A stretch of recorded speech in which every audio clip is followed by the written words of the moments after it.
What's good, YouTube? Today I'm going to show you guys how to make a firewall for your car. There's two ways you can do it.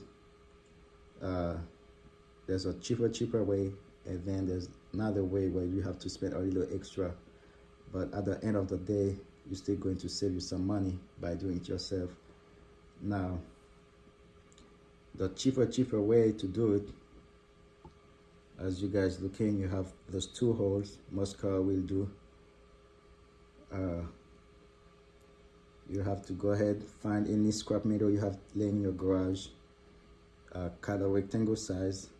Probably have to cut it a little extra in length, and then you will have to cut probably a square size, and then either you tack weld it,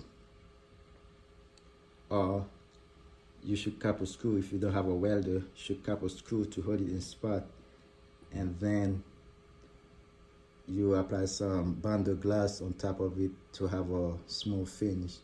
But you probably will need a welder because you have all those little holes that will have to plug before you can apply some bonder glass on your whole firewall. Because if you don't, when you apply your bonder glass, some might go behind your firewall. Unless you go from behind, you smooth that out too. Now, the second way to do it is to go ahead, get your sheet of metal. As you guys can see, this is 24 by 28, I believe. I probably wrong, but go ahead, get your sheet of metal. I think this was 55 bucks. It's 16 gauge, and then you have to cut your template, which I already have, which I'm gonna show you guys quick.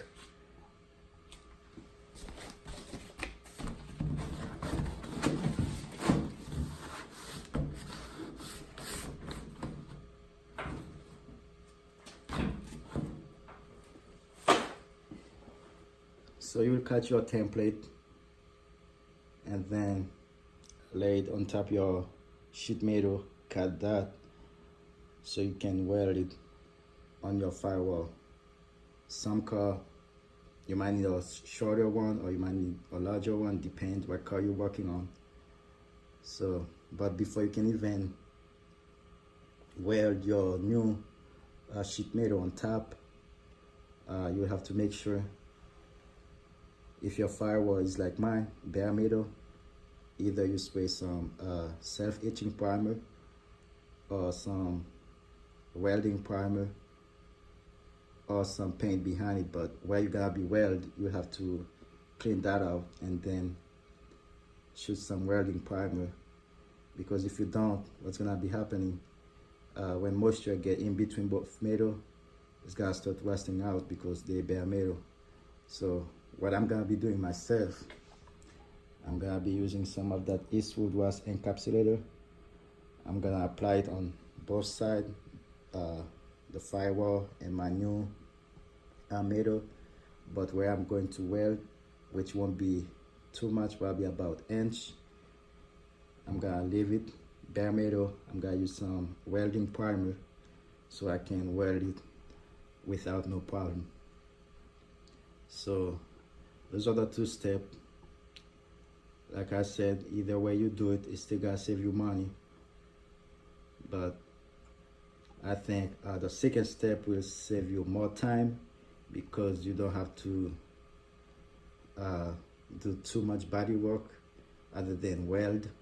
Once you finish your welding, clean up your weld, you might have to use a little body filler to close any pinhole after your welding, if your welding is not that good, and then go ahead, hit it for DA, and then you can paint on top of it.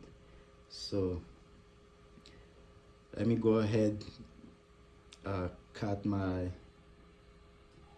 new metal. Tomorrow I'm gonna go ahead, apply the